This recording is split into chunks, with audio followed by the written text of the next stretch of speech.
মুসা আলাইহিস সালাম কি বললেন? আনা। আসলে কথাটা ঠিক। আল্লাহ যখন যে নবীকে পৃথিবীতে পাঠায় তখন তাকে সবচাইতে বেশি জ্ঞান দিয়ে পাঠায়, সে হিসেবে ঠিকই উনি সবচেয়ে জ্ঞানী।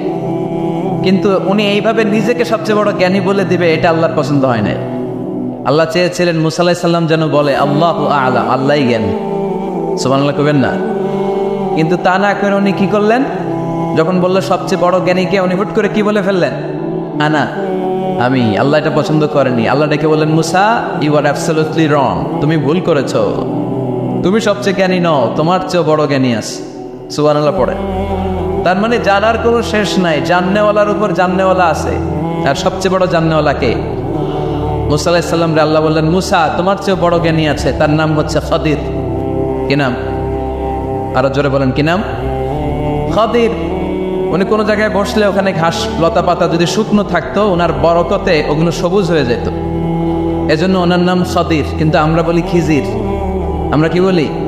খিজির। আল্লাহ বললেন, ইযহাব ইলা মাজমাইল বাহরাইন, দুই সাগরের মিলন কেন্দ্র, ওখানে যাও, ওখানে যে এমন এক বান্দার সন্ধান পাবা সে তোমার চেয়েও জ্ঞানী। সুবহানাল্লাহ পড়ে।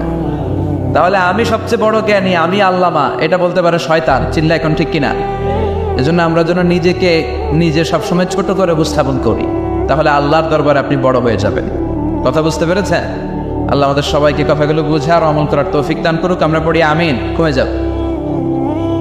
উনজুরু ইলা মান হুয়া আসফালা মিনকা, তোমার চেয়ে যে খারাপ অবস্থায় আছে একটু তাকাও না, একটু তাকাও, তোমার চারিপাশেই আছে।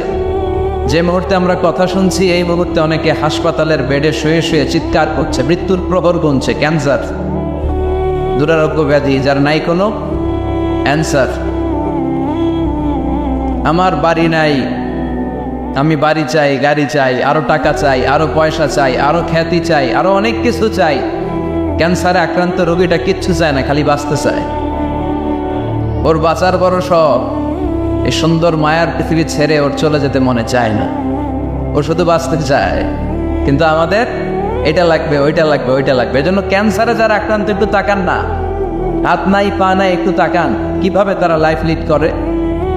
শেখ সাদি বালাগাল উলা বিকামালিহি একটা কবিতা লিখে বিখ্যাত হয়েছেন। পার্সিয়ান পয়েট, ইরানি কবি। ওনার আর্থিক দৈন্যতা যাচ্ছিল কিছুদিন ধরে, ওনার আর্থিক কিছু সমস্যা, টাকা পয়সা নাই, ফলে ওনার জুতা ছিঁড়ে গিয়েছে, পায়ে জুতা নাই, খালি পায়ে হাঁটে। আর মনে বড় আফসোস, মনে বড় দুঃখ, আমি এত বড় কবি, আমার পায়ে জুতা নাই, আমার পায়ে কি নাই। তো একবার ঘর থেকে বের হয়ে দেখে একটা লোক ভিক্ষা করে খাচ্ছে, ওর দুইটা পাই নাই। শেখ সাদির কি নাই? ভিক্ষুকের কি নাই? ভিক্ষুকের দশা দেখে সেজদায় পড়ে গিয়েছে। সেজদায় লুটিয়ে পড়ে আল্লাহর বলে, আল্লাহ শুকুর, আলহামদুলিল্লাহ, বেশ ভালো আছি। এজন্য উনজুর ইলা মান হুয়া আসফালা মিনকা, তোমার চেয়ে যে খারাপ অবস্থানে আছে তার দিকে তাকাও। ঋণের বোঝা কাঁধে এত বেশি, প্রতিদিন বাড়িওয়ালা এসে তাড়া করে, ভাড়া দিতে পারে না, এরকম লোক আছে না? নাই? গ্যাসের বিল দিতে পারে না, বিদ্যুতের বিল দিতে পারে না, স্ত্রীকে একটা শাড়ি কিনে দিতে পারে না, বাচ্চাদের 3 মাসের 4 মাসের বেতন ভাড়া জমা হয়ে আছে, দিতে পারে না। কত সুখে আছি আমরা, কত শান্তিতে আছি আমরা, শুকর গুজার হতে চাই না, শুধু অভিযোগ আর অভিযোগ। আল্লাহ বলে, অভিযোগ বাদ দিয়ে দাও। বিশ্বনবী বলেন, তোমার চেয়ে যে খারাপ অবস্থানে আছে একটু ওইদিকে তাকাও, তাহলে দেখবে তুমি অনেক ভালো আছো। এজন্য সব সময় সুখে দুঃখে সর্বাবস্থায় আমরা প্রশংসা করব একজনের, তিনি কে? আর প্রশংসা করলে নেয়ামত বাড়ায় দেয় কে? আর প্রশংসা না করলে শাস্তির জন্য অপেক্ষা করতে হবে। যাহারাল ফাসাদু ফিল বাররি ওয়াল বাহরি বিমা কাসাবাত আইদিন নাস, জলে স্থলে যে জলোচ্ছ্বাস, ভূমিকম্প, অগ্নিকাণ্ড, খরা, দুর্ভিক্ষ এগুলো চলে, এই মহামারী, নানা ধরনের নতুন রোগ, এগুলো আমাদের হাতের কামাই। এগুলো কি? আমাদের হাতের কামাই। আমরা যদি আল্লাহওয়ালা হয়ে যাই, আল্লাহর জামিনে যদি আল্লাহর দিন কায়েমের চেষ্টা করি, আল্লাহর দেয়া কোরআন অনুযায়ী যদি জীবন চালাই, আমাদের জীবনটারও শান্তিময় করে দিবে কে? আমাদের ধর্মের নামই তো শান্তি। ধর্মের নাম কি? ইসলাম। ইসলাম মানে কি? বিশ্বনবী রাজা বাদশাদের কাছে যখন চিঠি লিখতেন, তিনি প্রথমে শান্তির কথা শোনাতেন। সুবহানাল্লাহ পড়েন। দেখেন কত সুন্দর ধর্ম। আর আমাদেরকে ওরা শান্তি শিখায়, আমাদেরকে মানবাধিকার শিখায়, মানবাধিকারের কথা, শান্তির কথা মানায় একজনের মুখে, তিনি হচ্ছেন মুহাম্মদ সাল্লাল্লাহু। গোটা বিশ্ব তার কাছে ঋণী, তার কাছে কৃতজ্ঞ। তিনি শুধু দিয়েছেন, নেন নাই। সুবহানাল্লাহ পড়েন। তিনি বলেছেন সালামুন আলা মান ইত্তাবা আল হুদা। যাদের কাছে বিশ্বনবী চিঠি পাঠাতেন তিনি লিখতেন সালাম, মানে শান্তি, শুরুতেই শান্তি। কাদের প্রতি? আলা মান ইত্তাবা আল হুদা, যারা হেদায়েতকে অনুসরণ করে। রাজা বাদশাদের কাছে বিশ্বনবী চিঠি পাঠাতেন, শান্তির বাণী পাঠাতেন, তারপর লিখতেন আসলিম তাসলাম, ইসলাম মানো শান্তিতে থাকবা, তাহলে আল্লাহর দরবারে আপনি বড় হয়ে যাবেন। কথা বুঝতে পেরেছেন? আল্লাহ আমাদের সবাইকে কথাগুলো বুঝে আর আমল করার তৌফিক দান করুক। আমরা পড়ি আমিন। কি হয়েছে ওখানে? মানুষ জায়গা হয় না?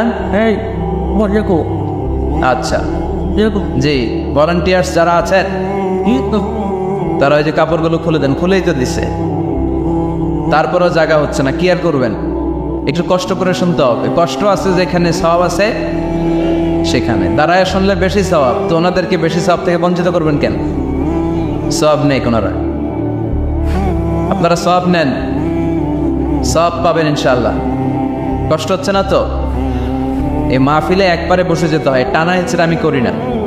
টানা হিচড়া করলে ক্যামেরাওয়ালারা উল্টায় পড়বে, এই ক্যামেরাম্যানরা, তারপর একটা বিশৃঙ্খলা সৃষ্টি হবে। এজন্য টানা হিচড়ার দরকার নেই। যে যেখানে আছেন থাকেন। আবহাওয়াটা খুব সুন্দর আবহাওয়া, গরমও না ঠান্ডাও না। কি বলেন? আলহামদুলিল্লাহ পড়ি। কোনো আওয়াজ হবে না আশেপাশে। এই যে আপনি, লাগবে না, থাকেন ওইভাবেই থাকেন। যে যেখানে আছি ওইভাবে থাকি, কোনো আওয়াজ হবে না। আমার সময় খুব কম, একটু পরেই আমাদের প্রধান মুফাসসির চলে আসবে। উনি আসার আগ পর্যন্ত কিছু কথা আমরা শোনার চেষ্টা করি, শিখার চেষ্টা করি। আমরা শিখতে এসেছি, শিখতেই হবে, আপনাকে পড়তেই হবে।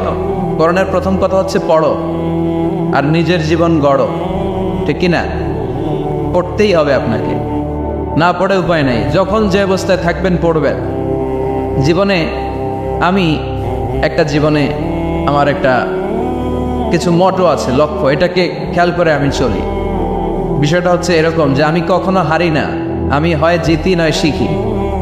এরকম একটা অ্যাটিটিউড রাখবেন যে শিখতে আমাকে হবেই, কিন্তু হেরে যাব না আমরা। চিল্লায় বলেন ঠিক কিনা? এবং শিখাটাই আপনাকে মুক্তি দিতে পারে। এজন্যই কোরআনের প্রথম কথা আল্লাহ শিখার ব্যাপারে উদ্বুদ্ধ করেছেন। আল্লাহ বলেছেন ইকরা বিসমি রাব্বিকাল্লাযী খালাক, read in the name of your lord who has created, পড়ো তোমার প্রভুর নামে যিনি তোমায় শিখিয়েছেন। এজন্য পড়তে হবে, জানতে হবে। আসলে আমরা সরাসরি মহাবিশ্বয় মহাগ্রন্থ আল কোরআন থেকে শুনি। উদ্দেশ্য হচ্ছে যে আমরা নিজেদেরকে আলোকিত করব। উই এনলাইটেন আওয়ারসেলফ, ভিতরটাকে আলোকিত করব, আলোকিত মানুষ হব, সাদা মনের মানুষ হব, আল্লাহওয়ালা হব ইনশাআল্লাহ। পড়েন। উদ্দেশ্য যদি ভালো হয়, সওয়াব কামিয়ে আপনি শেষ করতে পারবেন না। আর উদ্দেশ্যে যদি ভেজাল থাকে কোনো লাভ নাই। হাবা মানসুরা, সব শেষ। এগুলারে উঠাইলে, মিজানের পাল্লায় উঠালে কোনো ধরনের ওজন হবে না। আজকের এই তাফসির মাহফিলে আমরা এসেছি শিখার জন্য আর একজনকে খুশি করার জন্য। তিনি কে? আল্লাহ তুমি কবুল করো। আমি আপনাদের খেদমতে সূরাতু আদ-দুহা তেলাওয়াত করেছি। এই সূরাটা মুখস্থ আছে না অনেকের? কমন একটা সূরা, প্রায় আমরা সালাতে পড়ি, মক্তবেই তো এগুলো শিখে ফেলছি, ঠিক কিনা? তো এই যে সূরাটা খুব বেশি পড়া হয়, খুব বেশি শোনা হয়, আসলে এই সূরায় আল্লাহ কি শিক্ষা কর্মসূচি আমাদেরকে দিলেন জানার দরকার আছে না নেই? আসেন আজকের এই চমৎকার রজনীতে আমরা সূরাতুদ দুহার আলোকে কিছু কথা শুনি। এটা কোরআনের 30তম পাড়ায় অবস্থিত একটা সূরা। কততম পাড়া? এটা মাক্কি সূরা। একটু আওয়াজ করে বলবেন, কি সূরা? এই সূরার আয়াত সংখ্যা 11টি। কয়টি? 11টি। এটা কোরআনের একটা মোটিভেশনাল সূরা। কি সূরা? মোটিভেশনাল। আমরা প্রায় এই শব্দটা শুনি না, মোটিভেশন। এই ছেলে কি তোমাদের কি হয়েছে? কথা বলা যাবে না তো, একেবারে চুপ থাকো। যে যেখানে আছো থাকো, কানগুলো খাড়া করো খরগোশের মতো, কোনো আওয়াজ যাবে না, একেবারে চুপ।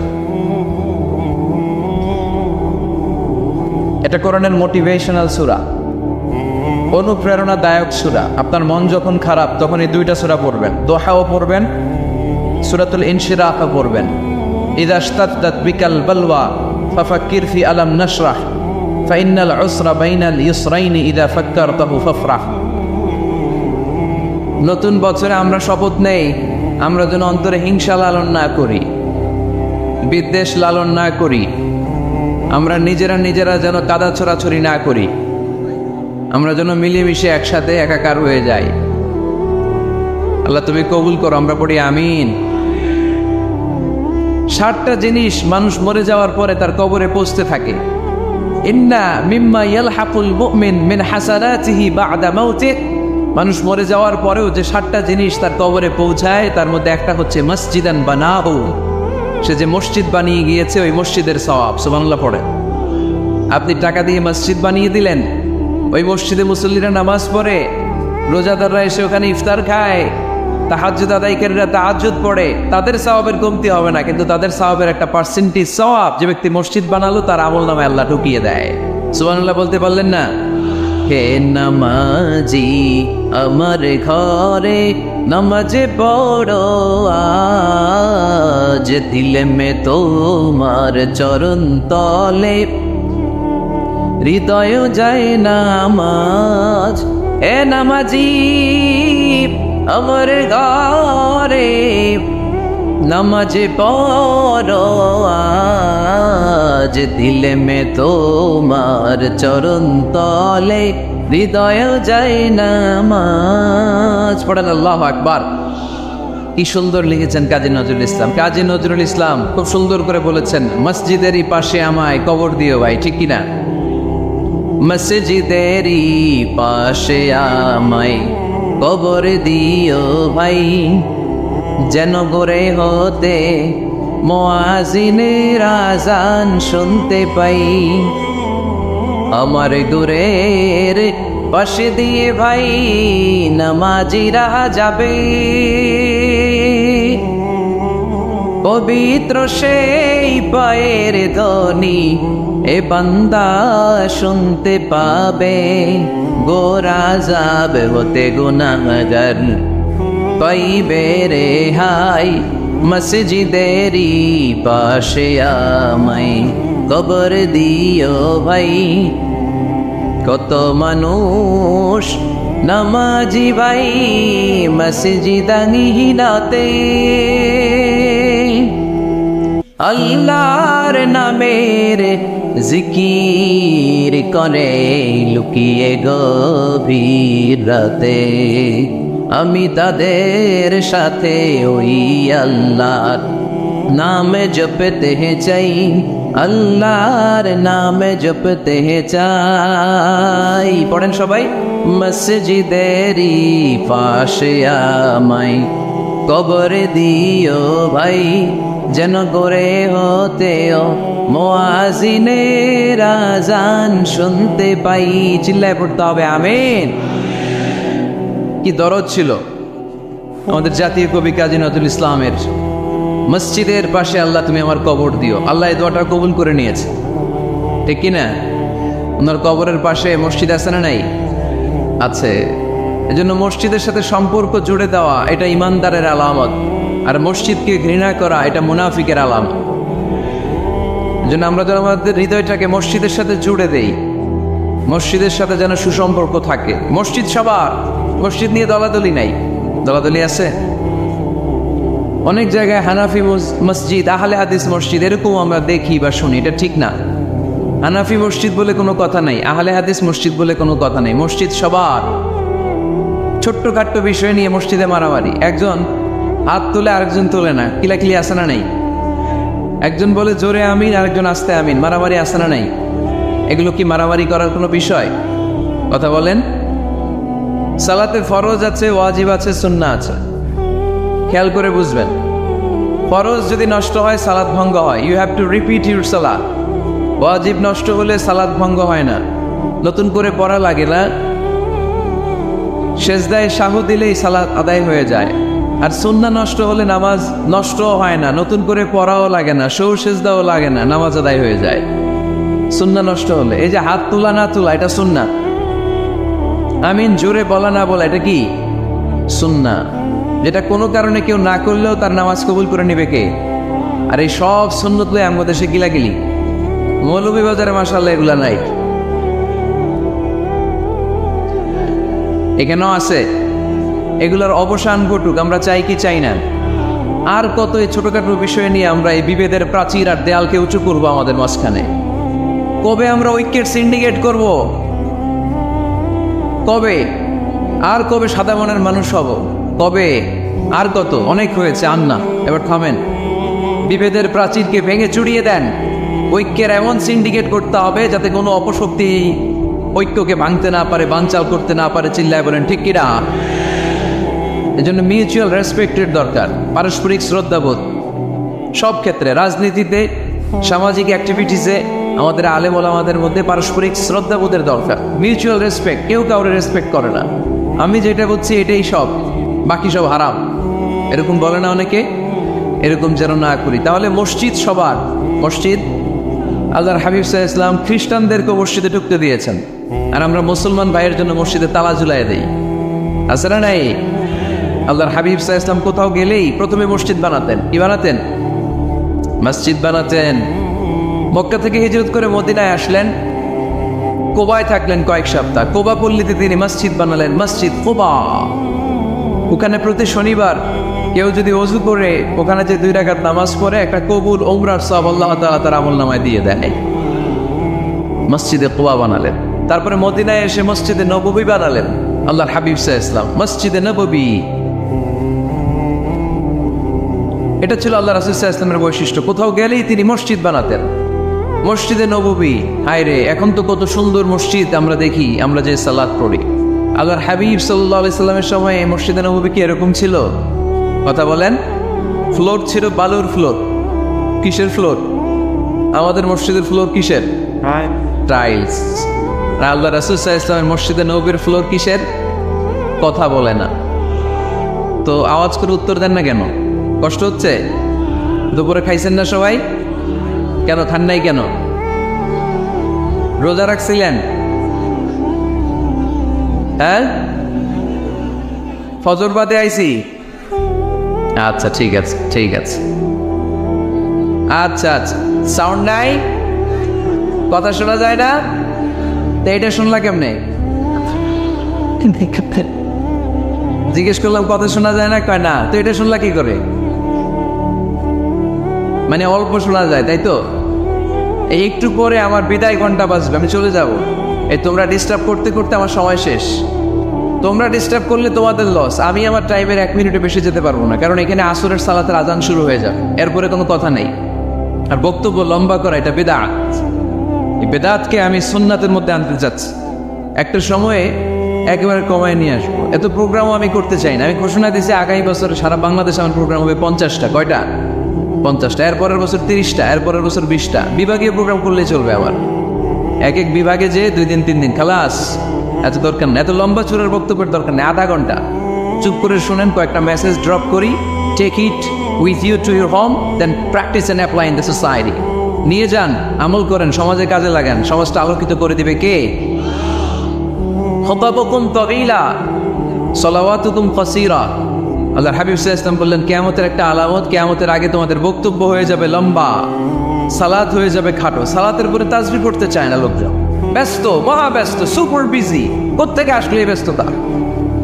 আপনি রবের সাথে মুনাজাত, না যাই ইউনাজি মুনাজাত, আপনার রবের সাথে একাকী নীরবে কথা বলতে মনে চায় না আপনার? এত তাড়াহুড়ো কিসের?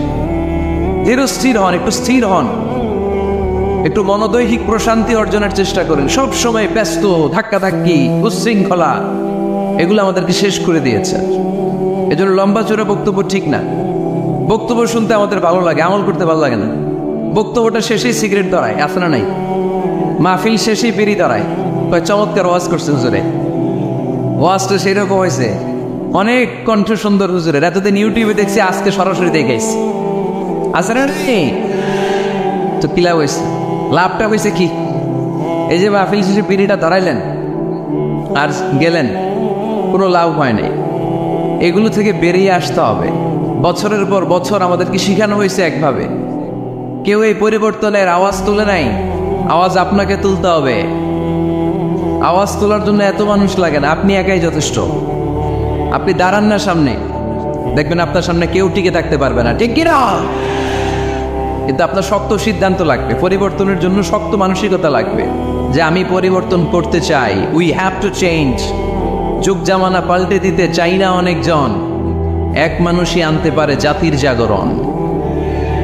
এক মানুষই বিপদকালে বাঁচায় কাফেলায়, ক্ষুদ্র ডিঙ্গি বাঁচায় জাহাজ অসীম দরিয়ায়। এজন্য আপনার শক্ত সিদ্ধান্ত পারে আপনার মৌলভীবাজারটাকে দেশের শ্রেষ্ঠ জেলা, শ্রেষ্ঠ থানা হিসেবে আল্লাহর কাছে কবুল করতে, ঠিক কিনা? এজন্য লম্বা চূড়া আলোচনা ঠিক না, ছোটখাটো অল্প কয়েকটা মেসেজ নিয়ে যেতে পারলেই that's enough. One of the minor signs before the day of judgment, your Islamic lectures will be very longer and your salah 5 times a day will be shorter. কিয়ামতের আগে বক্তব্য লম্বা, নামাজ খাটো, তাসবিহ পড়ে না, ব্যস্ত, মহাব্যস্ত। এই মহাব্যস্ততা ছাড়েন, কোরআন সুন্নাহর দিকে ফিরে আসেন। বরকত দিবে কে? বিশ্বনবীর মসজিদে নববীর ফ্লোর বালুর ফ্লোর ছিল, আমাদের ফ্লোর টাইলস। আল্লাহর হাবিব সাল্লাল্লাহু আলাইহি ওয়াসাল্লামের মসজিদে বালি নিচে, এই বালিতেই নামাজ পড়তেন। বৃষ্টি হলে কাদামাটি হয়ে যেত, কাদামাটিতেই সেজদা করতেন। সেজদা করলে কাদার মাটি আল্লাহর হাবিব সাল্লাল্লাহু আলাইহি ওয়াসাল্লামের নাকে আর কপালে লেগে যেত। তিনি সালাম ফিরিয়ে সাহাবাদের দিকে মুখ ফিরিয়ে বসলে দেখতেন প্রতিটা সাহাবীর নাকে আর কপালে কাদার মাটি মিশে আছে। তার মানে প্রিয় নবী সাল্লাল্লাহু আলাইহি ওয়াসাল্লামের মসজিদে নববী ছিল কাঁচা, কিন্তু মুসল্লি ছিল পাকা। আমাদের মসজিদগুলো হয়েছে পাকা, কিন্তু মুসল্লি কাঁচা, ঠিক কিনা? ফজরের সালাতে মানুষ নাই। ইমাম সাহেব আছেন কে কে এলাকায়? দেখি ইমাম, মসজিদের ইমাম, মাশাআল্লাহ। আপনাদের এইখানে ওই মসজিদে ফজরের নামাজে কয় কাতার হয়? 5 জন 6 জন। কেনে এত কম? কেনে? হ্যাঁ, আসে না, আসতে চায় না লোকজন। তো এই যে 5-6 জন ফজরের সালাতে, কল্পনা করতে পারেন ফজরের সালাতে এত কম লোক? ফজরের জামাতে লোক যায় না, এটা একটা মহামারী। যেদিন ফজরের জামাতের দৃশ্য আর জুমার নামাজের দৃশ্য একরকম হয়ে যাবে, ওই দিনই বাংলাদেশে ইসলাম কায়েম হয়ে যাবে। এখন স্লোগান তুলে বিপ্লব বিপ্লব, ইসলামী বিপ্লব। আর ফজরের সময় আমি কম্বলের ভিতরে, আছে না নাই? কোনো বিপ্লব হবে না। ফজরের নামাজ জামাতে পড়ুন, সকালটারে বরকতময় করে দিবে কে? আল্লাহর হাবিব সাল্লাল্লাহু আলাইহি ওয়াসাল্লামের মসজিদ ছিল সবার জন্য উন্মুক্ত, এখানে সবাই আসতে পারত। এজন্য মসজিদ হবে সবার। আমরা মসজিদের আবাদকারী হতে চাই। এজন্য রাব্বুল আলামিন বলেন, ইন্নামা ইয়া'মুরু মাসাজিদাল্লাহি মান আমানা বিল্লাহি ওয়াল ইয়াউমিল আখির وأقام الصلاة وآتى الزكاة ولم يخش إلا الله فعسى أولئك أن يكونوا من المهتدين। সুবহানাল্লাহ পড়েন। রব্বুল আলামিন বললেন মসজিদের আবাদকারী হবে তারা যারা আল্লাহর প্রতি ঈমান আনে, আখিরাতের প্রতি ঈমান আনে, যারা সালাত কায়েম করে, যারা যাকাত আদায় করে, যারা দুনিয়ার কাউকে ভয় পায় না, ভয় পায় একজনকে, চিল্লায় বলেন তিনি কে? যাদের হৃদয়ে আছে আল্লাহর ভয়, তারা কবু পথ ভুলে যায় না। আল্লাহর প্রেম ছাড়া এই দুনিয়া কারো কাছে কোনো কিছু চায় না, ঠিক কিনা? তাহলে যারা মসজিদের আবাদকারী, এরা ভয় পায় একজনকে, চিল্লায় বলেন তিনি কে? মসজিদের আবাদকারীদের প্রথম গুণ, তারা আল্লাহ বিশ্বাস করে, তারা আখিরাতে বিশ্বাস করে, তারা সালাত কায়েম করে, তারা যাকাত আদায় করে, তারা আল্লাহ ছাড়া পৃথিবীর কাউরে ভয় পায় না। আল্লাহ বলেন ফাআসা উলাইকা আইয়াকুনু মিনাল মুহতাদিন, আশা করা যায় তারাই হলো হেদায়েতের রাস্তার উপরে আছে, ঠিক কি না? তারাই মসজিদের আবাদকারী, যারা মসজিদে যায়, সালাত আদায় করে। এখন মসজিদের আবাদকারী আপনি হতে চান, আপনি মসজিদে যান না, আপনি আবাদকারী হতে পারবেন?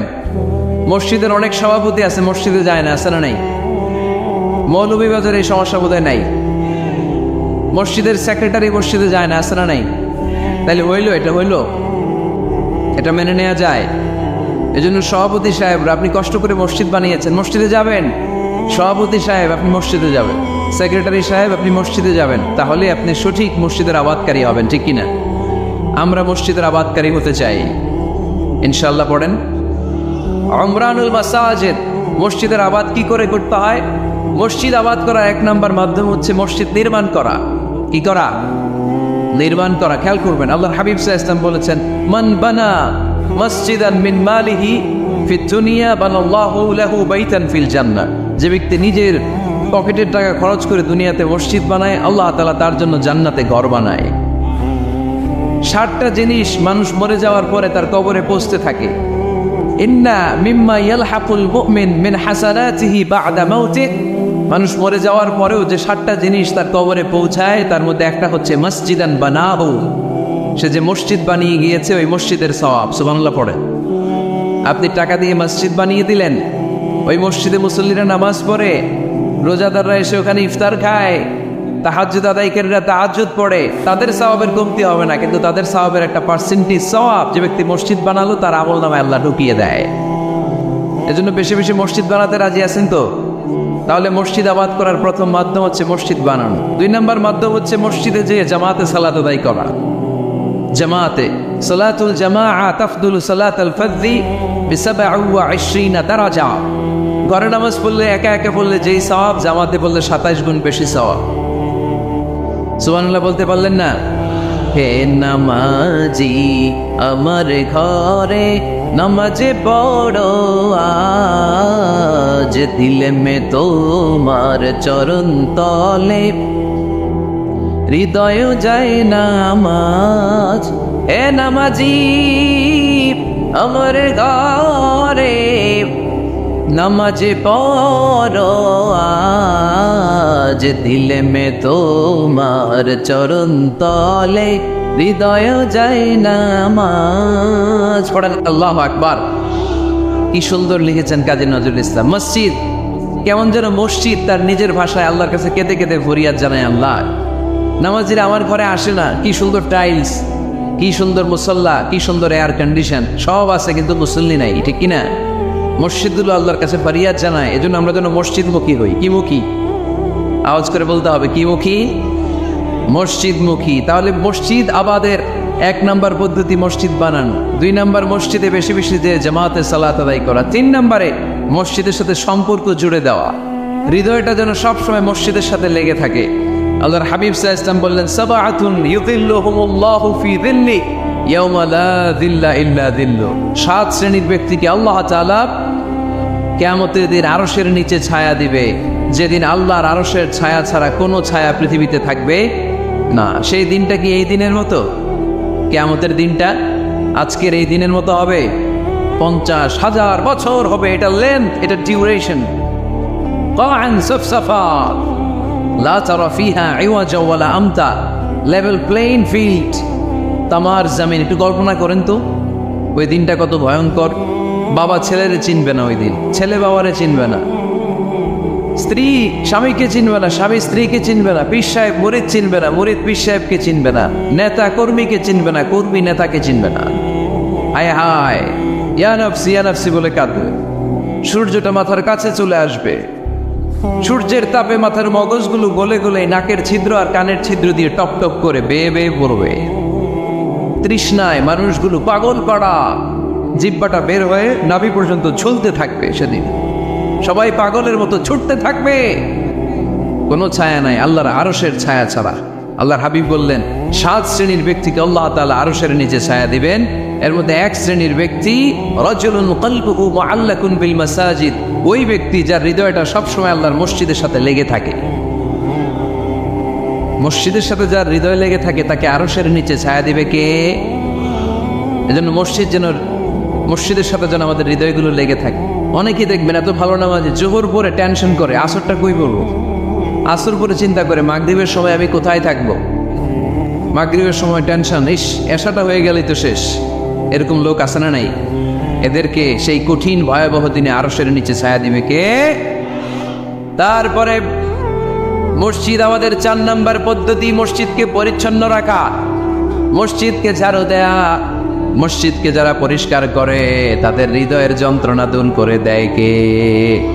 সাইয়েদনা ইব্রাহিম আলাইহিস সালাম এবং ইসমাঈল আলাইহিস সালামকে আল্লাহ তাআলা আদেশ করেছেন তাহহিরা বাইতিয়া লিত্তাইফিনা ওয়াল আকিফিনা ওয়ার রুকআই সুজুদ। হে ইব্রাহিম, ইসমাঈল, বাপ বেটা দুইজন মিলে মসজিদ ঝাড়ু দাও। কি ঝাড়ু দাও?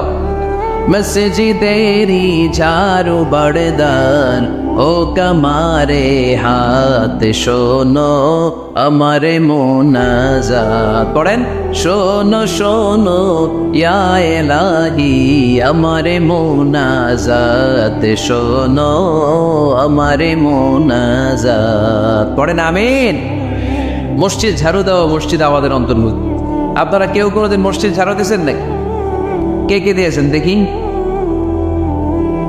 সবাই সবাই মসজিদের খাদেম? মাশাআল্লাহ। আমিও দিছি মসজিদ ঝাড়ু, অনেক দিছি। মাশাআল্লাহ, আল্লাহ তুমি কবুল করো। যাদের হৃদয়ে বড় জ্বালা, ফ্যামিলিতে সুখ নাই, শান্তি নাই, তারা হৃদয়ে প্রশান্তি আনতে চাইলে এতিমখানায় যাবেন, এতিমের মাথায় হাত বুলিয়ে দিবেন, এতিমের মুখে খাবার তুলে দিবেন। আপনার হৃদয়টারে নরম করে দিবে কে? আল্লাহর ঘর মসজিদে যাবেন, নিজ হাতে মসজিদটারে একটু পরিষ্কার করে দিবেন, আপনার জীবনটারে উজালা করে দিবে কে? তাহলে এগুলো করার মাধ্যমে আমরা মসজিদের আবাদ করতে চাই। আমরা মসজিদের আবাদকারী হতে চাই কি চাই না? আল্লাহর ঘর মসজিদ আবাদ করার মতো শ্রেষ্ঠ কাজ পৃথিবীতে হতে পারে না। এই মসজিদের কিছু আদব আছে, আল্লাহ রাসূল সাল্লাল্লাহু আলাইহি ওয়াসাল্লাম বলেছেন এই আদবগুলো মেনটেন করে যেন আল্লাহর ঘর মসজিদের সাথে আমরা ব্যবহার করি। মসজিদের 1 নম্বর আদব হচ্ছে মসজিদে ওযুর সাথে প্রবেশ করা। কিসের সাথে? ওযু করে পরিচ্ছন্ন হয়ে মসজিদে প্রবেশ করা। এজন্য অপবিত্র অবস্থায়, গোসল ফরজ, এরকম অবস্থায় মসজিদে ঢোকা যাবে? কথা বলেন, ঢোকা যায়? যেই নারীদের মাসিক চলতেছে, মেনস্ট্রুয়েশনাল পিরিয়ড চলতেছে, ওই নারীদের পক্ষে মসজিদে ঢোকা জায়েজ আছে? নাই। তাহলে এটা হলো 1 নম্বর আদব। মসজিদে ঢোকার সময় কি করে ঢুকবো? ওযু করে। আওয়াজ করে বলেন, কি করে ঢুকবো? ওযু করে। 2 নম্বর আদব হচ্ছে মসজিদে যাওয়ার সময় সবচেয়ে ভালো জামাটা পরে যাব, সবচেয়ে ভালো পাঞ্জাবিটা পরে যাব। জান তো আপনারা? না সবচেয়ে সিরাটা পরে যান? হ্যাঁ, অনেকের নামাজের জন্য একটা পুরান জামা আছে, সিরা পাড়া, এদিকে হাত উঠালিয়ে দিতে দেখা যায়, আছে না নাই? সবচেয়ে সিরা পাড়াটা রাখে নামাজের জন্য, কপাল পোড়া। আর সুন্নাতে খাতনার অনুষ্ঠানে গেলে মাশাআল্লাহ লেহেঙ্গা গায়ে দিয়ে যায়, আছে না নাই? না, আপনি ইবাদতের জন্য সবচেয়ে সুন্দর জামাটা রাখবেন। এজন্য রাব্বুল আলামিন বলেন, ইয়া বানি আদম খুযু যিনাতাকুম ইনদা কুল্লি মসজিদ। ও বনি আদম, তুমি যখন আল্লাহর ঘর মসজিদে ঢুকবা, ও বনি আদম, তুমি যখন নামাজের মুসল্লায় দাঁড়াবা, তোমার সবচাইতে দামি, সবচাইতে সুন্দর জামাটা গায়ে দিয়ে তুমি নামাজে দাঁড়াও। ঠিক কি না? তাহলে এখন মসজিদে যাওয়ার সময় কি গায়ে দিয়ে যাবেন বলেন? খিতা করবেন? হ্যাঁ, মাশাআল্লাহ। হ্যাঁ, সবচেয়ে ভালো কাপড়টা আয়রন করে পারফিউম মেখে তারপরে আমরা যাব। রাজি আছেন তো? 3 নম্বর আদব হচ্ছে মসজিদে ঢোকার সময় বাম পা দিয়ে ঢুকতে হয়।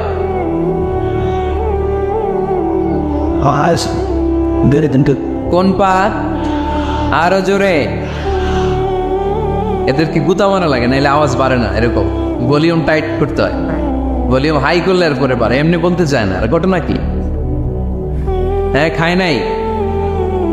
বদরের যুদ্ধ হয়েছিল রমাদানে, কোনো সাহাবী খায় নাই, না খাই একেবারে সাইজ করে দিছে কাফেরদেরকে। আমরা না খেলেও আমাদের হৃদয়ে ইমানি শক্তি আছে না নেই? এই তো বোঝা যাচ্ছে ইমানি শক্তি আছে। এতক্ষণ আসিল কই? তা মসজিদে ঢোকার সময় কোন পা দিয়ে? এগুলো মনে থাকে আমাদের?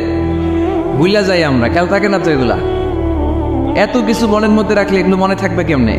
মসজিদে ঢোকার সময় কোন পা? আরো জোরে। বেরোয়ার সময় কোন পা? মনে থাকবে?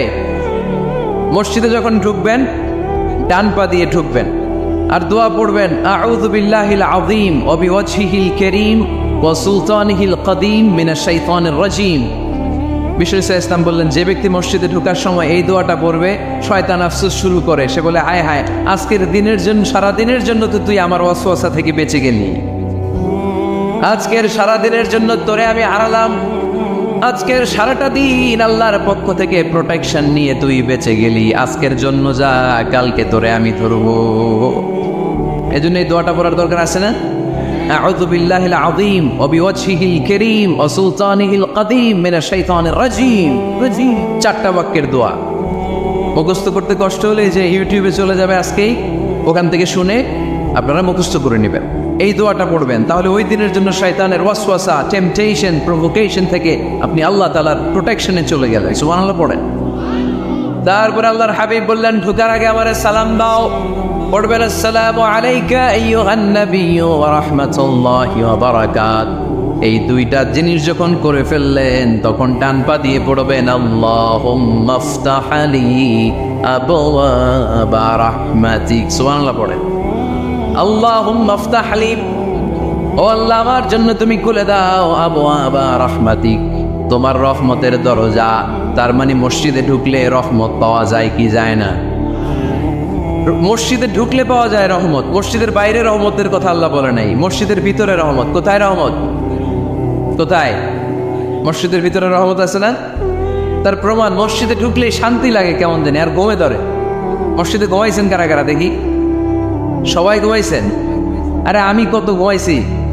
জুমার নামাজের সময় যে কি ঘুম আসে, আসে আসে কমন পড়ছে, একেবারে কমন করে গেছে। ঘুম আসে কারণ রহমত, রহমতের ঝিরি ঝিরি পারি ধারা আল্লাহ তাআলা আরশের উপর থেকে নাজিল করতে থাকে। মানে এই রহমতের কারণে হৃদয়টা প্রশান্ত হয়ে যায়, অনেকের ঘুমও চলে আসে। ঠিক কিনা? এজন্য আল্লাহুম্মা আফতাহ লি আবওয়াবা রাহমাতিক, ও আল্লাহ তোমার রহমতের দরজাগুলো আমার জন্য খুলে দাও। এই দোয়া পড়লে রহমতের দরজা খুলে দেয় কে? আবার মসজিদ থেকে যখন বের হবেন তখন কোন পা দিয়ে? জোরে বলেন। বাম পা দিয়ে কি পড়বেন? আল্লাহুম্মা ইন্নী আসআলুকা মিন ফাদলিক, ও আল্লাহ তোমার কাছে আমি তোমার পক্ষ থেকে ফদল চাই, মানে রিজিক চাই। রিজিক দেয়ার মালিক কে? তার মানে খুব সোজা সাপটা কথা হচ্ছে, মসজিদের ভিতরে পাওয়া যায় রহমত, আর বাইরে পাওয়া যায় ফদল বা রিজিক। বাইরে পাওয়া যায় কি? রিজিক। মসজিদের ভিতরে রিজিক আছে, তার মানে সারাদিন মসজিদে বসে থাকলে রিজিক মিলবে? নামাজের সময় নামাজ পড়তে হবে, কাজের সময় কাজ করতে হবে, এটাই হচ্ছে ইসলামের বিধান। নামাজের সময় নামাজ, কাজের সময়। আমি প্রশ্ন করবো, আওয়াজ করে উত্তর দেন। নামাজের সময়, কাজের সময়, নামাজের সময়, কাজের সময়, এটা মনে থাকবে। এজন্য আল্লাহ বললেন, ফাইদা কুদিয়াতিস সালাতু ফান্তাশিরু ফিল আরদি ওয়াবতাগু মিন ফাদলিল্লাহ। যখন তোমাদের সালাত শেষ হয়ে যায়, আল্লাহর রিজিক অন্বেষণের জন্য আল্লাহর জমিনে তোমরা ছড়িয়ে যাও। নামাজের সময় আসবেন, নামাজ শেষ বের হয়ে যান। ফান্তাশিরু ফিল আরদ, জমিনে ছড়িয়ে পড়ো। নামাজ শেষ, চেয়ারম্যান সাহেব চলে যাবে ইউনিয়ন পরিষদের ভেতরে, ছাত্ররা চলে যাবে হাই স্কুলে, মেম্বার অফ দ্য পার্লামেন্ট চলে যাবে সংসদে, সেনাবাহিনীর লোকেরা চলে যাবে ক্যান্টনমেন্টে, ব্যবসায়ীরা চলে যাবে তাদের বাজারে, সিএনজি ওয়ালারা সিএনজি নিয়ে ব্যবসা শুরু করবে, রাস্তায় নেমে যাবে, চিল্লায় বলেন ঠিক কিনা? এটাই ইসলামের বিধান। নামাজের সময় নামাজ, কাজের সময়। আচ্ছা, তাহলে প্রথম সুন্নাত পেলাম, পবিত্র হয়ে ঢুকবো, ভালো জামা পরে ঢুকবো। 2 নাম্বার। 3 নাম্বার, ঢুকার সময় কোন পা? বের হওয়ার সময়। 4 নাম্বার, মসজিদে ঢুকেই 2 রাকাত। মসজিদে ঢুকে কয় রাকাত পড়েন আপনারা? তাহিয়াতুল মসজিদ। মসজিদে আপনি ওয়েলকাম জানাবেন, ঢুকেই 2 রাকাত পড়বেন, ওযু করলেই 2 রাকাত। আল্লাহর হাবিব সাল্লাল্লাহু আলাইহি ওয়াসাল্লাম মসজিদে নববীতে জুমার খুতবা দিচ্ছেন। খুতবা চলাকালীন সময়ে এক সাহাবী এসে মসজিদের মধ্যে বসে পড়লেন। আল্লাহর হাবিব সাল্লাল্লাহু আলাইহি ওয়াসাল্লাম সাহাবীরে বললেন, দাঁড়াও। সাহাবী দাঁড়ালেন। আল্লাহর নবী জিজ্ঞেস করলেন, কেন বসে বললা? 2 রাকাত পড়ছো নাকি? সাহাবী বলে, পড়ি নাই। বিশ্বনবী বললেন, তাহলে তাড়াতাড়ি 2 রাকাত নামাজ পড়ে বসে যাও। সুবহানাল্লাহ পড়ে।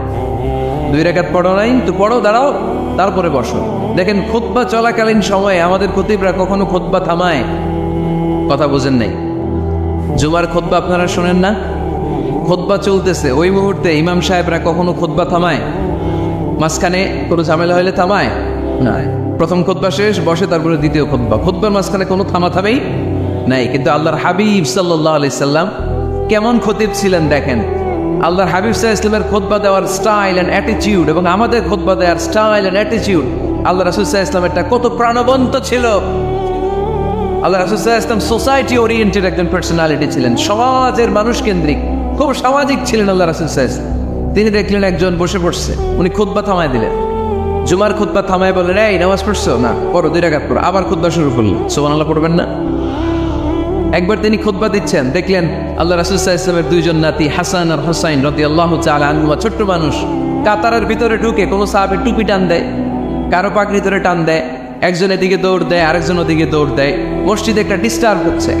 আল্লাহর হাবিব সাল্লাল্লাহু আলাইহি ওয়াসাল্লাম খুতবা থামিয়ে দিলেন, মিম্বার থেকে নেমে আসলেন, 2 নাতিকে 2 হাতে ধরলেন, ধরে আস্তে করে জান্নাতের এই 2 সর্দারকে নিয়ে মিম্বারের উপরে দাঁড়ালেন, এই হাতে এই নাতি, ওই হাতে আরেক নাতি। এরপর দাঁড়িয়ে দাঁড়িয়ে তিনি বাকি খুতবা দিলেন, পড়েন সুবহানাল্লাহ।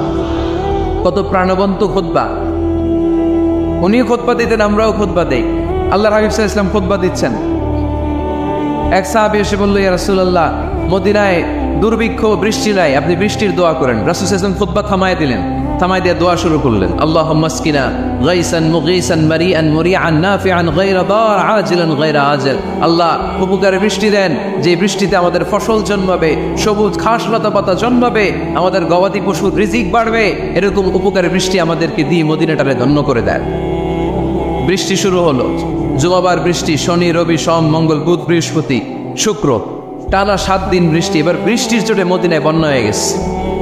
এতদিনে দুর্ভিক্ষ, এতদিনে কি, এখন বৃষ্টির বরকতের দোয়া করছে, বৃষ্টিতে এবার বন্যা।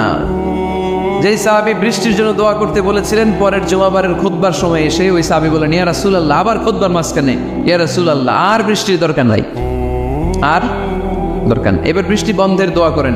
আল্লাহর হাবিব সাল্লাল্লাহু আলাইহি ওয়াসাল্লাম খুতবা থামিয়ে আবার বন্ধের দোয়া, আল্লাহুম্মা হাওয়ালাইনা ওয়ালা আলাইনা, হে আল্লাহ আমাদের চারিদিকে দেন, মদিনাতে আর বৃষ্টির দরকার নেই, চিল্লায় পড়েন সুবহানাল্লাহ। এজন্য খতিব হবে এরকম প্রাণবন্ত খতিব। সমাজে কি চলে, কি ক্রাইসিস, কি সংকট, ইয়াংরা কোন সমস্যায় ভোগে, আমাদের রাজনৈতিক অঙ্গনে কি সমস্যা, আমাদের অর্থনৈতিক অঙ্গনে কি সমস্যা, আমাদের সামাজিক অঙ্গনে কি সমস্যা, আমাদের পরিবারগুলোর ভেতরে কি ঝামেলা, প্রত্যেকটা কথা মসজিদের মিম্বার থেকে আসার দরকার আছে না নাই? আল্লাহর হাবিব সাল্লাল্লাহু আলাইহি ওয়াসাল্লাম এভাবেই সমাজকে ঠিক করে দিতেন। 2 রাকাত মসজিদে ঢুকে আজকে থেকে আমরা পড়ব। মসজিদে ঢুকলেই কয় রাকাত মনে থাকবে না ভুলে যাবেন? তারপরে আল্লাহর হাবিব সাল্লাল্লাহু আলাইহি ওয়াসাল্লাম বলেছেন, খবরদার কবরের উপর মসজিদ বানিও না। কবরস্থান একদিকে, মসজিদ আরেক দিকে। কিন্তু বাংলাদেশে মসজিদের সাথে কবর মিলানো আছে না নাই? ছোট্ট একটা মসজিদ, কিন্তু এত বড় বাবার কবর আছে না নেই? এগুলো করবেন না আপনি। আগে হবে মসজিদ, পরে কবরস্থান। যেমন মসজিদে নববী হয়েছে আগে, তারপরে বিশ্বনবীর কবর এখানে আছে না নাই? মসজিদে নববী প্রতিষ্ঠিত হয়েছে আগে, পরে বাকি কবরস্থান আছে না নাই? কিন্তু কোন আল্লাহর ওলির কবরস্থানের উপরে যদি মসজিদ বানান, তার উপর লানাত দিয়েছে কে? লানা রাসূলুল্লাহ আলাল ইয়াহুদ ওয়ান নাসারা ইত্তাখাযু কুবুর আমবিয়াইহিম মাসাজিদা। আল্লাহর রাসূলের লানত ইহুদি নাসারাদের উপর, কারণ ইহুদি আর নাসারাদের একটা খাসলাত, একটা বৈশিষ্ট্য ছিল, তারা তাদের নবীদের কবরের উপরে মসজিদ বানায় ফেলতো। এটা করা যাবে? এজন্য এলাকায় এলাকায় এই ঝামেলা, কবর আর মসজিদ হবে আলাদা। আবার মসজিদের কেবলার দিকে যেন কবরস্থান না হয়, তাহলে শিরক হওয়ার সম্ভাবনা আছে না নাই? খুব সাবধান, আল্লাহ সব মাফ করে কিন্তু শিরক মাফ করে না, ঠিক কিনা? শিরক হচ্ছে মহাপাপ, সব পাপের বাপ। এজন্য আমরা সব করলেও শিরকের গুনাহ মুসলমান কখনো করতে পারে। এরপর আল্লাহর হাবিব বললেন, মসজিদকে পরিষ্কার পরিচ্ছন্ন রাখো, এটাও মসজিদের আদাব। মসজিদে আতর লাগিয়ে দেন, বাখর জ্বালিয়ে দেন। আপনাদের এই এলাকার মধ্যে তো বাখরের অভাব নাই, আগরের অভাব নাই, ঠিক কিনা? গতকাল প্রোগ্রাম ছিল কই? সুজানগর, আগরের রাজধানী। আগর চিনেননি আপনারা? হ্যাঁ, এই যে তেহনিল উদ পারফিউম, আপনাদের এই যে মাহতাব সাহেবের আল হারামাইন, এরপরে যে আজমুল কোম্পানি, আপনাদের এই মৌলভীবাজার এলাকার এরকম অনেক কোম্পানি আছে দুবাই ভিত্তিক, গোটা বিশ্বে ওনারা ব্র্যান্ডিং করেছে। এগুলোর র ম্যাটেরিয়াল, কাঁচামাল যায় হচ্ছে আপনাদের মৌলভীবাজার থেকে। সম্মানিত ভাইয়েরা, মসজিদ পরিষ্কার পরিচ্ছন্ন রাখবেন, এই বাখুর জ্বালাবেন, তেহনিল উদ, এই পারফিউমগুলো ছড়িয়ে দিবেন। মসজিদের মধ্যে অনেক মসজিদের দুর্গন্ধ আছে না নাই? এই কার্পেটের মধ্যে ময়লা, পরিষ্কার করেন। আল্লাহ হাবিব সাল্লাল্লাহু আলাইহি ওয়াসাল্লাম বলেছেন, খবরদার। আম্মা জান আয়েশা বর্ণনা করেন, আমার রাসূলুল্লাহ সাল্লাল্লাহু আলাইহি ওয়াসাল্লাম বিবিনাইল মসজিদ ফিদ দুয়ার ওয়া আন তুতাইয়াবা ওয়া তুনাযযাফ, আমরা যেন এলাকা এলাকায় মসজিদ বানাই, মসজিদগুলোকে যেন পারফিউম দিয়ে আতর দিয়ে সুগন্ধময় করে দেই, বিশ্বনবী আদেশ করেছেন। সুবহানাল্লাহ পড়েন। এজন্য কোনো অপরিচ্ছন্ন মসজিদ থাকতে পারবে না। মসজিদের পাশ দিয়ে গেলে আতরের ঘ্রাণে আমোদ হয়ে লোকজন যেন বুঝতে পারে এটা আল্লাহর ঘর, মসজিদ। চিল্লায় বলেন ঠিক কিনা? এরপরে আল্লাহর হাবিব সাল্লাল্লাহু আলাইহি ওয়াসাল্লাম বলেছেন মসজিদের আরেকটা আদব হলো মসজিদকে অতিমাত্রায় ডিজাইন না করা। বেশি ডিজাইন করা যাবে না। এমন ডিজাইন করা যাবে না যে এটা মসজিদ বোঝাই যায় না। এত লাইটিং ফাইটিং করে, এটা কি মসজিদ না কমিউনিটি সেন্টার বোঝাই যায় না।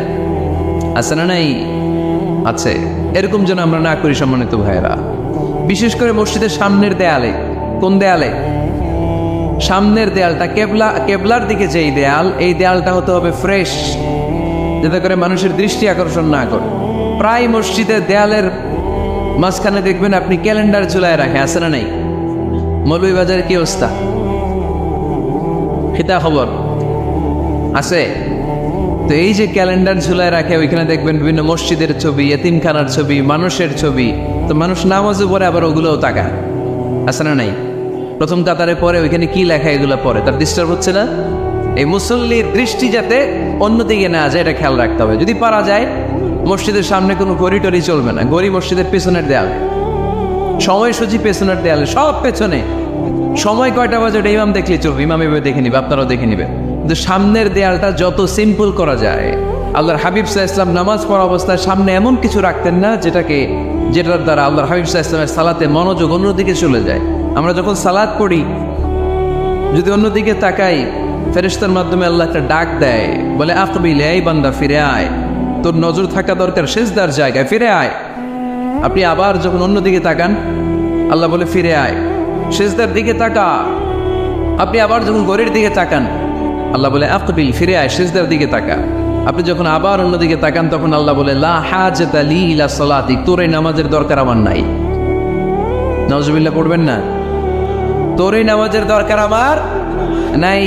অজু করে কষ্ট করে যাকে খুশি করার জন্য আপনি সালাতে দাঁড়ালেন, উনি যদি বলে এই নামাজের দরকার নেই, তো কার জন্য নামাজ পড়লেন আপনি? কথা কি বুঝতে পেরেছেন?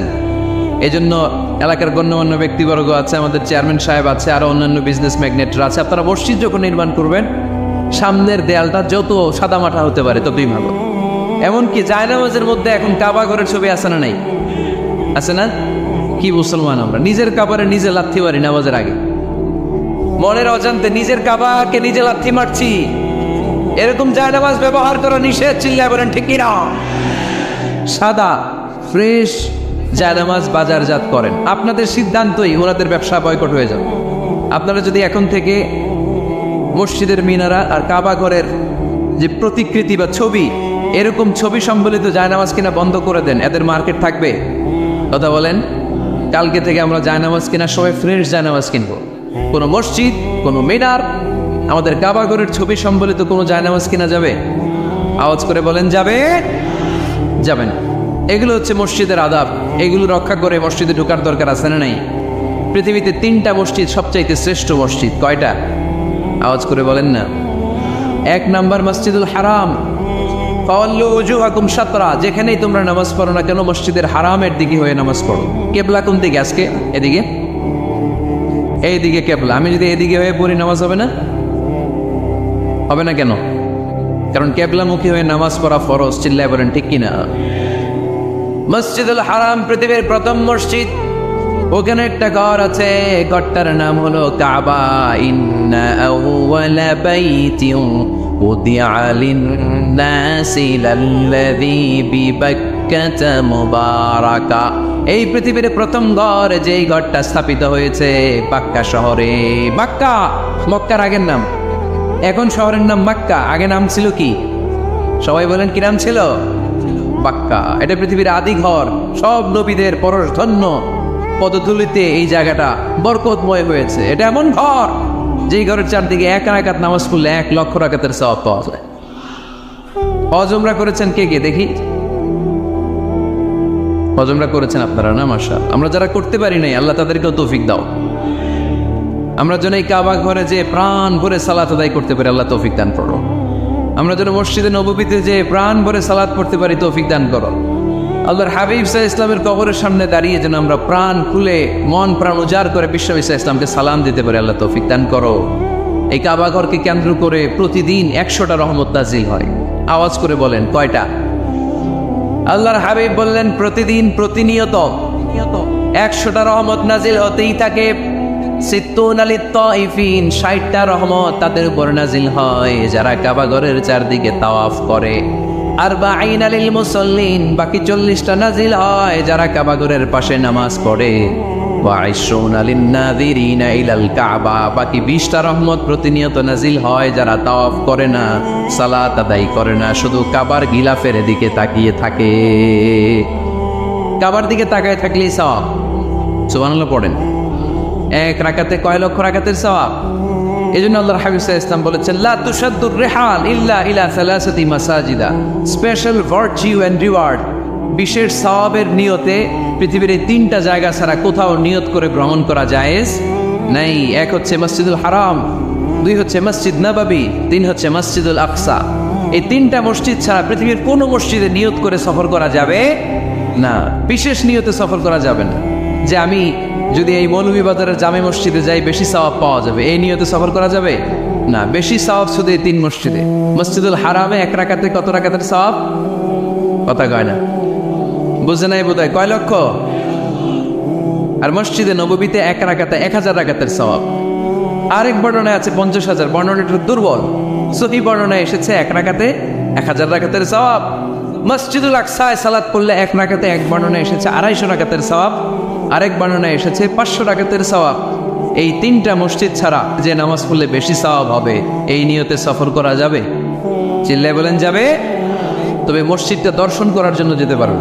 মসজিদটা দেখতে কেমন, এটার ক্যালিওগ্রাফিক্যাল ডিজাইন কেমন, এটার আর্কিটেকচারাল ডিজাইন কেমন, এটার দৃষ্টিনন্দন সৌন্দর্য কেমন, মসজিদটা দেখতে কেমন, দেখতে যেতে পারবেন। কিন্তু বিশেষ সওয়াব রিওয়ার্ড এই 3টা মসজিদ ছাড়া অন্য কোনো মসজিদের জন্য হবে না। এই মসজিদ হচ্ছে আমাদের সামাজিক ঐক্যের কেন্দ্রবিন্দু, এটা হচ্ছে আমাদের কমিউনিটি সেন্টার। আমরা শুধু নামাজের জন্য মসজিদকে ইউজ করি, এছাড়া আরো অনেক ইউসেজ আছে মসজিদের। খেয়াল রাখবেন, আমাদের মুসলমানদের মসজিদ হিন্দুদের মন্দিরের মতো নয়।